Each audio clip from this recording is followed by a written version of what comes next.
গভীর রাত, জঙ্গলের ভিতরে পুরনো কালী মন্দির। এই মন্দিরে বিশ্বাস আছে, ভক্ত যা দেয় তা দেবীর। সেই রাতে এক ডাকাত নিঃশব্দে মন্দিরে ঢোকে। তার চোখ পড়ে কালী মায়ের গলায় ঝোলানো সোনার গয়নায়।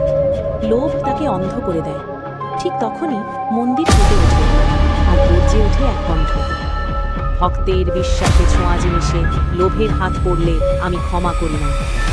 দেবীর চোখ লাল হয়ে জ্বলে ওঠে, ঘণ্টা নিজে থেকেই বাজতে থাকে। ডাকাত পালাতে চায়, কিন্তু দরজা বন্ধ। পরদিন সকালে লোকেরা দেখে দেবীর সামনে হাঁটু গেড়ে বসে আছে এক পাথরের মানুষ। তার হাতেই ধরা ভক্তের দান করা গয়না। আজও বলা হয়, কালী মায়ের মন্দিরে লোভের বিচার সেখানেই হয়। ভিডিওটা যদি আপনাদের ভালো লেগে থাকে তাহলে লাইক করুন আর চ্যানেলটা সাবস্ক্রাইব করে ফানটিউন বাংলার পাশে থাকুন।